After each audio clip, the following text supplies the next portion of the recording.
Volverá la alegría a enredarse con tu voz, a medirse en tus manos.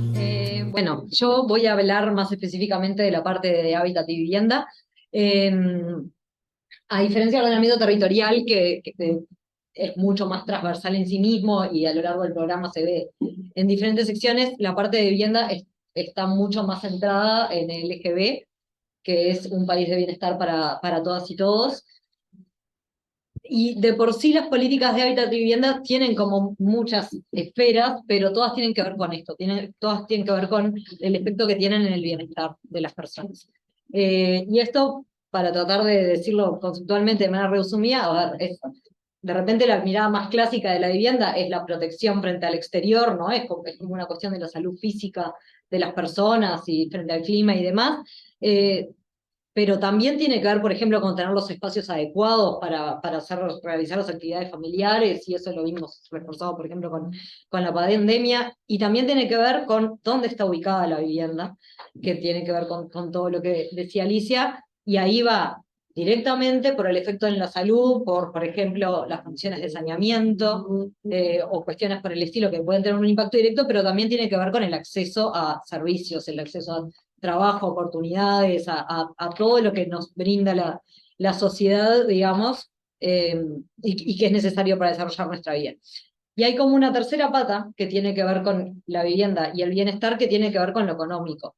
O sea, en general, en nuestros mercados la vivienda es algo excesivamente caro para los hogares. Entonces, si yo destino un porcentaje muy alto de mi ingreso como hogar a la vivienda, ya sea en alquiler o en cuota hipotecario o lo que sea, en realidad el margen disponible de ingreso que queda para el resto de los efectos que hacen al bienestar de las personas es muy bajo. Y el impacto de la vivienda en general en el presupuesto del hogar es de los factores principales. Entonces, por todo esto lo consideramos que tiene que ser una línea de políticas de bienestar fuerte. Y bueno, en el equilibrio entre estas tres patas, digamos, es que se van dando después los problemas, porque en general tenemos que elegir entre vivir en un lugar mejor, pero de repente en un lugar más alejado y que no tiene los servicios que necesitamos, o gastar un exceso de dinero en él y demás. Entonces, de alguna manera, el enfoque, digamos, programático sobre vivienda y las propuestas responden a esto.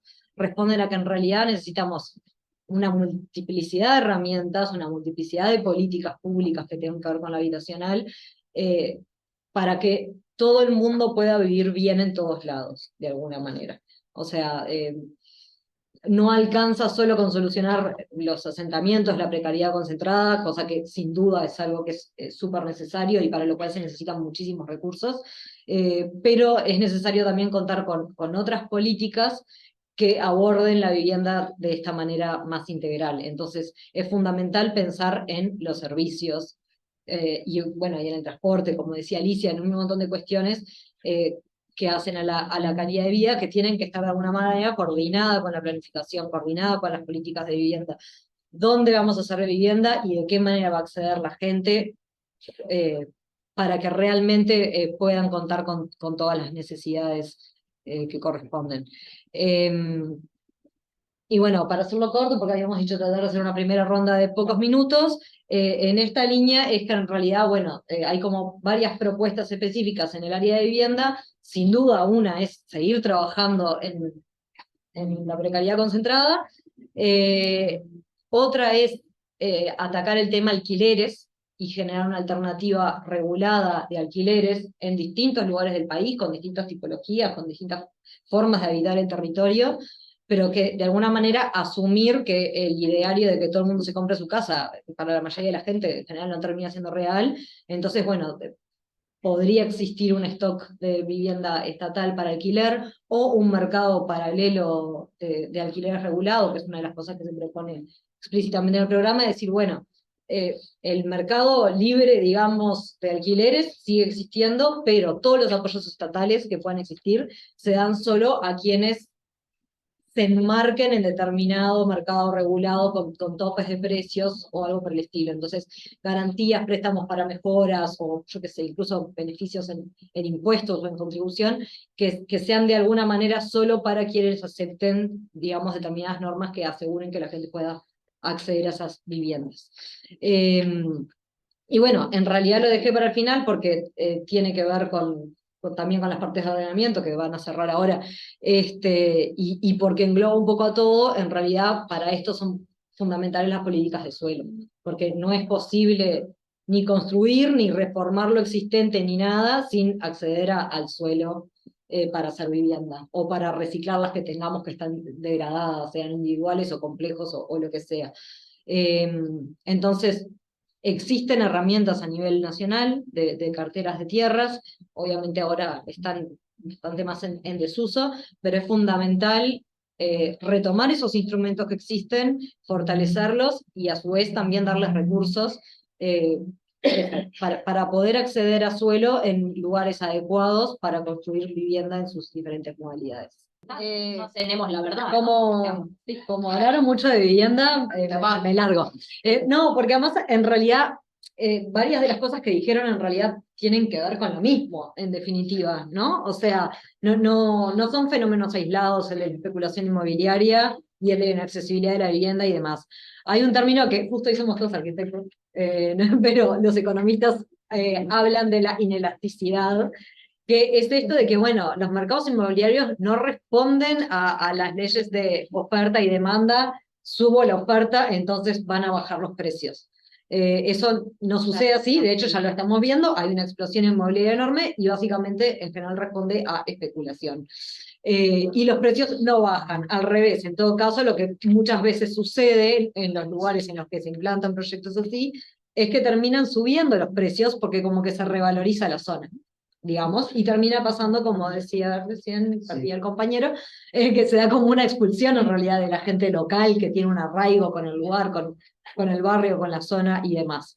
Entonces no son justamente cosas aisladas y de alguna manera cuando hablamos de tratar de generar alternativas de acceso a la vivienda es para tratar de lidiar con estas cuestiones. Porque además, como decían recién, bueno, gente que compró por un valor, años después su propiedad se ha visto recontra revalorizada justamente por la explosión de la zona. Pero eso pasa también a nivel de Estado.